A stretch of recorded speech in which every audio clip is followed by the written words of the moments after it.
जय हिंद दोस्तों, स्वागत है आपका एक बार फिर से वंदे क्लासेस के यूट्यूब चैनल पर। दोस्तों, आज हम वापस से लेकर आ गए हैं जीके के कुछ ऐसे सवाल जो कई बार एग्जाम में पूछा गया है। अंत में आपसे एक सवाल पूछा है जिसका जवाब आपको कमेंट बॉक्स में देना है। तो देर न करते हुए चलिए आज का वीडियो शुरू करते हैं।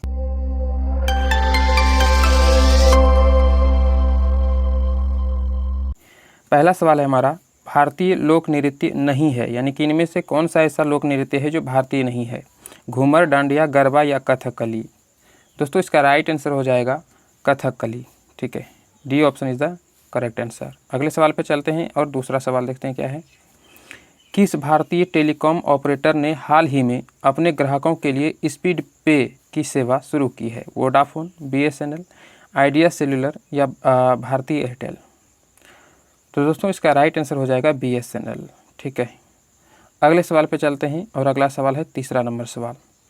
स्त्री पुरुष में लिंग के आधार पर भेद न किया जाने को क्या कहते हैं? यानी कि भेदभाव न करना, स्त्रियों के प्रति उदासीनता, जेंडर संवेदनशीलता या इनमें से कोई नहीं? दोस्तों, इसका राइट आंसर होगा ऑप्शन नंबर सी, यानी कि जेंडर संवेदनशीलता उसे बोलते हैं। ठीक है, स्त्री पुरुष में लिंग के आधार पर भेदभाव न किया जाए, इसे हम जेंडर संवेदनशीलता कहते हैं। अगले सवाल पे चलते हैं और चौथा सवाल, भारत रत्न से सम्मानित किया जाने वाले लोगों की सूची में कौन शामिल नहीं है? ऑप्शन है आपका अटल बिहारी वाजपेयी, मदन मोहन मालवीय, KR नारायण या इनमें से कोई नहीं? तो दोस्तों, इसका राइट आंसर होगा ऑप्शन नंबर सी, यानी कि KR नारायण जो है, इन्हें भारत रत्न से सम्मानित अभी तक नहीं किया गया है। तो राइट आंसर होगा ऑप्शन नंबर सी, यानी कि KR नारायण। अगले सवाल पे चलते हैं और पाँचवा सवाल है, मिशन इंद्रधनुष का संबंध किससे है? टीकाकरण से या अनौपचारिक कर्मचारी से या ई-गवर्नेंस से या महिला सुरक्षा से? तो दोस्तों, इसका राइट आंसर हो जाएगा ऑप्शन नंबर ए, यानी कि टीकाकरण से। मिशन इंद्रधनुष का संबंध टीकाकरण से है। ठीक है, अगले सवाल पे चलते हैं और छठा सवाल है, दुनिया का पहला 3D मुद्रित जेट इंजन का किस देश ने विकसित किया है? जर्मनी, ऑस्ट्रेलिया, जापान या अमेरिका? तो दोस्तों, इसका राइट आंसर लगाइएगा ऑप्शन नंबर बी, यानी कि ऑस्ट्रेलिया ने। दुनिया का पहला 3D मुद्रित जेट इंजन जो है ऑस्ट्रेलिया ने लॉन्च किया है। तो याद रहेगा option number B is the right answer. अगले सवाल पे चलते हैं और सातवां सवाल क्या है हमारा, नालंदा विश्वविद्यालय का संस्थापक कौन था? समुद्रगुप्त, कुमारगुप्त, स्कंदगुप्त या धर्मपाल? दोस्तों, इसका राइट आंसर लगाइएगा ऑप्शन नंबर बी लगाइएगा, यानी कि कुमारगुप्त। ठीक है, नालंदा विश्वविद्यालय का संस्थापक कौन था? तो याद रखिएगा कुमारगुप्त। अगले सवाल पे चलते हैं। आठवां सवाल है हमारा, उज्जैन का प्राचीन काल में क्या नाम था? यानी कि उज्जैन को प्राचीन काल में किस नाम से जाना जाता था? अवंतिका, पाटलिपुत्र, तक्षशिला या इंद्रप्रस्थ?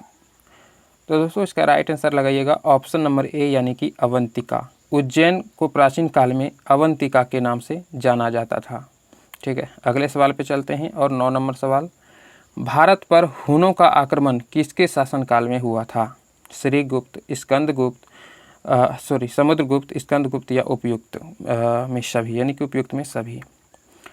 तो दोस्तों, इसका राइट आंसर लगाइएगा ऑप्शन नंबर सी लगाइएगा, यानी कि स्कंदगुप्त। भारत पर हुनों का जो आक्रमण है वह स्कंदगुप्त के शासनकाल में हुआ था। तो option number C is the right answer.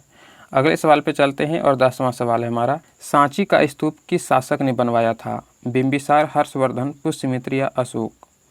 तो दोस्तों, इसका राइट आंसर लगाइएगा ऑप्शन नंबर डी, यानी कि अशोक ने बनवाया था। सांची का स्तूप जो है किस शासक ने बनवाया था? तो अशोक ने बनवाया था। अगले सवाल पे चलते हैं और 11 नंबर सवाल, अशोक के शिलालेखों को सर्वप्रथम किसने पढ़ा? पादरेटी, विलियम जोन्स, जेम्स प्रिंसेप या उपयुक्त में से कोई नहीं? तो दोस्तों, इसका राइट आंसर लगाइएगा ऑप्शन नंबर सी, यानी कि जेम्स प्रिंसेप। अशोक के शिलालेखों को सर्वप्रथम किसने पढ़ा था? तो जेम्स प्रिंसेप ने। अगले सवाल पे चलते हैं और 12 नंबर सवाल देखते हैं क्या है, बौद्ध धर्म के प्रचार के लिए अशोक ने किसे श्रीलंका भेजा था? महेंद्र को, संघमित्रा को, उपगुप्त को या महेंद्र एवं संघमित्रा दोनों को? तो दोस्तों, इसका राइट आंसर लगाइएगा ऑप्शन नंबर डी, यानी कि महेंद्र एवं संघमित्रा दोनों को भेजा था। ठीक है, बौद्ध धर्म के प्रचार के लिए अशोक ने श्रीलंका किसे भेजा था? तो महेंद्र एवं संघमित्रा दोनों को भेजा था। अगले सवाल पर चलते हैं और 13 नंबर सवाल है हमारा, चंद्रगुप्त मौर्य अपने अंतिम दिनों में किस धर्म का अनुयायी बन गया था? जैन धर्म, शैव धर्म, बौद्ध धर्म या फिर वैष्णव धर्म? तो दोस्तों इसका राइट आंसर लगाइएगा ऑप्शन नंबर ए, यानी कि जैन धर्म के अनुयायी हो गए थे। कौन? चंद्रगुप्त मौर्य अपने अंतिम समय में। अगले सवाल पे चलते हैं और 14 नंबर सवाल है हमारा, हड़प्पा वासी किस वस्तु के उत्पादन में सबसे आगे थे?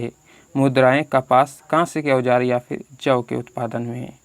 तो दोस्तों इसका राइट आंसर लगाइएगा ऑप्शन नंबर बी, यानी कि कपास के उत्पादन में। ठीक है, हड़प्पा वासी कपास के उत्पादन में सबसे अग्रणी थे। अगले सवाल पे चलते हैं और 15 नंबर सवाल देखते हैं। सिंधु घाटी सभ्यता का पत्तन नगर था, यानी कि सिंधु घाटी सभ्यता का पत्तन नगर के नाम से कौन जाने जाते थे? कालीबंगा, लोथल, मोहनजोदड़ो या हड़प्पा।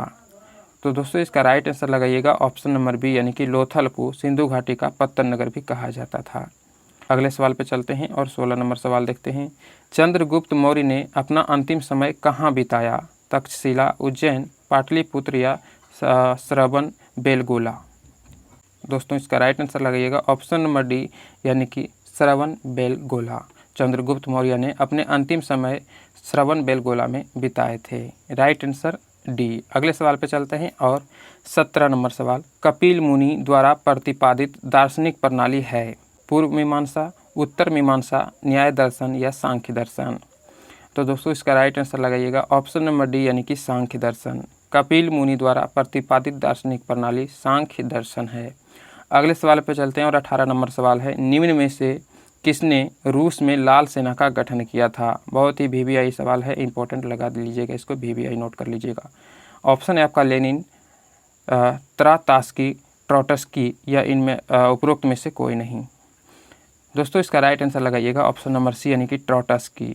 ठीक है, रूस में लाल सेना का गठन किसने किया था? तो ट्रॉटस्की ने किया था। अगले सवाल पे चलते हैं और 19 नंबर सवाल देखते हैं क्या है। रूसी क्रांति के दौरान चेका का गठन किसने किया? लेनिन, प्लेखानोव, केरेंस्की या ट्रॉटस्की ने।